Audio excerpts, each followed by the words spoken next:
ಆತ್ಮೀಯ H16 news ಅರ್ಥಾತ್ ಹೇ ಸಿದ್ದರಾಮಯ್ಯಗೆ ಸ್ವಾಗತ. ನಾನು ನಿಮ್ಮವ MI ಅಥವಾ ಮಲ್ಲಪ್ಪ ಜ್ಯೋತವ. ಆತ್ಮೀಯರೇ, ಈ ಧರ್ಮಸ್ಥಳದ ಬಗ್ಗೆ ಎಷ್ಟು ಮಾತಾದ ಕಡಿಮೆ ಮೇಲೆ ಹೇಳ್ತಾ ಇರ್ತೀನಿ ನಾನು ನಿಮ್ಗೆ.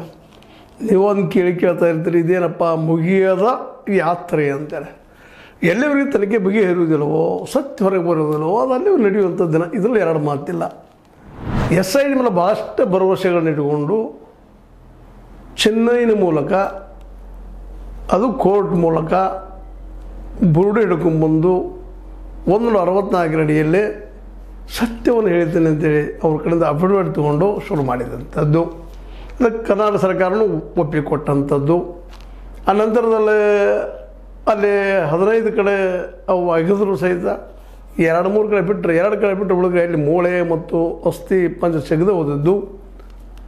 ಆಮೇಲೆ ಉಲ್ಟಾ ಹೊಡೆದದ್ದು. ಯಾಕೆ ಉಲ್ಟಾ ಹೊಡೆದ ಅನ್ನುವಂಥ ಸತ್ಯ ಹೇಳೋಕ್ಕೆ ಬಂದಂತಮ್ಮ ನಿರ್ಮಲಾನಂದ ಸ್ವಾಮೀಜಿಯವರ ಮುಂದೆ, ಅಂದ್ರೆ ನಮ್ಮ ಒಕ್ಕಲಿಗರ ಗುರುಗಳ ಮುಂದೆ ಒಪ್ಪಿದಂಥ ಹೇಳಿದಂತಹ ತಿಮ್ರೋಡಿಯವರ ಮುಂದೆ ತನ್ನ ಮಾತುಗಳು ಮನದಾಳ ಮಾತುಗಳನ್ನು ಮಾತಾಡಿದಂತಹ ಅನೇಕ ವಿಡಿಯೋಗಳು ಈಗಾಗಲೇ ಹೊರಗೆ ಬಂದಿದ್ದು ನೀವು ನೋಡಿದಿರಿ.